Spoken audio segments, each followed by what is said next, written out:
Hello everyone, kitchen for অলে আপনাদের সবাইকে স্বাগত।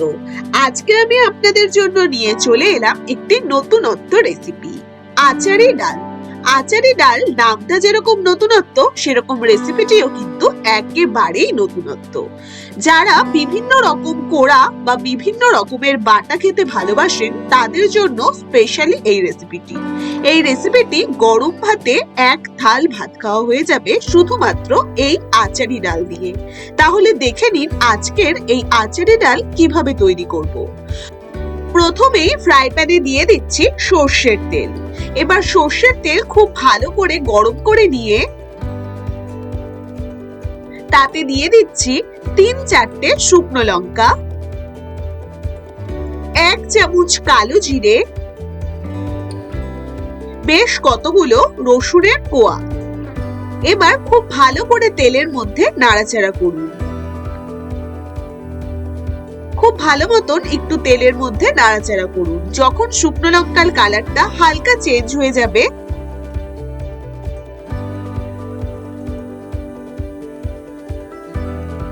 হালকা হালকা কালারটা যখন চেঞ্জ হয়ে যাবে, তখন তাতে দিয়ে দিতে হবে বড় চামচ দিয়ে 3 চামচ সর্ষে। এবার খুব ভালো করে নাড়াচাড়া করুন। হালকা 1 মিনিট, খুব ভালো করে 1 মিনিট নাড়াচাড়া করে নিন। একে একে দিতে হবে আর সমান তালে নাড়াচাড়া করতে হবে। এবারে তাতে দিয়ে দিচ্ছি ভেজানো মটর ডাল। 1/2 কাপ মতন মটর ডাল ওপর দিয়ে দেব। আমি এই রেসিপিটি প্রথম ট্রাই করেছি, তাই প্রথমে অল্প অল্প জিনিস দিয়ে ট্রাই করেছি। খেতে কিন্তু ভীষণ টেস্টি হয়। এইভাবে আপনারা একবার রেসিপিটি বানিয়েই দেখবেন। এবার আমি তাতে দিয়ে দিলাম বেশ কতগুলো কাঁচা লঙ্কা। একটু ঝাল ঝাল বেশ ভালো লাগে, তাই আপনারা ঝাল অনুযায়ী লঙ্কা দেবেন। এবার খুব ভালো করে নাড়াচাড়া করতে থাকুন 1 থেকে 2 মিনিট। খুব ভালো মতন নেড়ে নিয়ে সমান তালে কিন্তু নাড়তে হবে, ছেড়ে দিলে চলবে না। এবার তাতে দিয়ে দিচ্ছি নারকেল কোড়া 1/4 কাপ, আর দিয়ে দিচ্ছি বেশ কিছু ধনেপাতা কুচি, বেশ কতগুলো ধনেপাতা কুচি। এবার সবকিছু খুব ভালো মতন নাড়াচাড়া করুন। এই নাড়াচাড়ার সময় গন্ধটা ভীষণ সুন্দর বাড়ায়। খুব একটা কিন্তু নাড়াচাড়া করব না, খুব সময় নিয়েও নাড়াচাড়া করতে হবে না। একটু হালকা নাড়াচাড়া করে এবার আস্তে আস্তে সবকিছুকে মিক্সিতে তুলে দিই। কোনো রকম ঝামেলা ছাড়াই ঘরে থাকা কয়েকটি মাত্র উপকরণ দিয়েই এই রেসিপিটি তৈরি করা যায়। সম্পূর্ণ আমি মিক্সিতে তুলে নিলাম।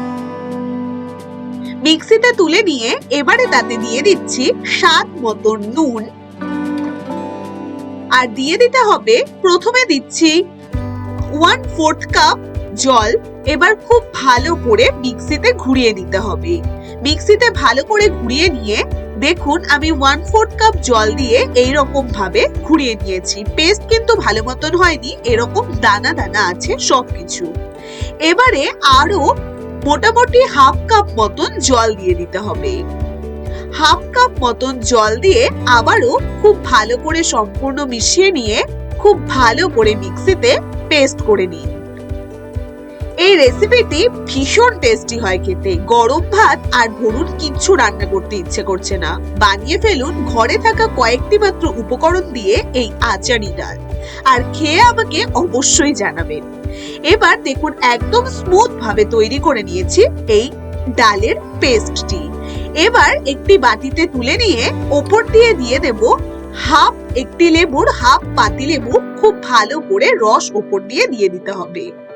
1/2 পাতিলেবুর রস দিয়ে খুব ভালো করে চামচের সাহায্যে সম্পূর্ণটা মিশিয়ে নিন। এবার ওপর দিয়ে সামান্য ধনেপাতা আর সামান্য নারকেল কোড়া দিয়ে সুন্দর করে সাজিয়ে গরম ভাতের সাথে পরিবেশন করুন টেস্টি টেস্টি আচারি ডাল। এই রেসিপিটা কিন্তু বন্ধুরা ভীষণ সহজ, যেরকম বানানো সহজ, খেতে কিন্তু অসাধারণ। আমি আপনাদের কথা দিচ্ছি, আপনাদেরও কিন্তু রেসিপিটি ভীষণ ভালো লাগবে। যে কোনো ছুটির দিনে মাছ মাংস স্বাদকেও হার মানাবে এই রেসিপিটি। ধরুন বাড়িতে অতিথি এসেছে, আপনারা কিন্তু এই স্পেশাল রেসিপিটি অতিথি আপ্যায়নের জন্য খাওয়াতেই পারেন।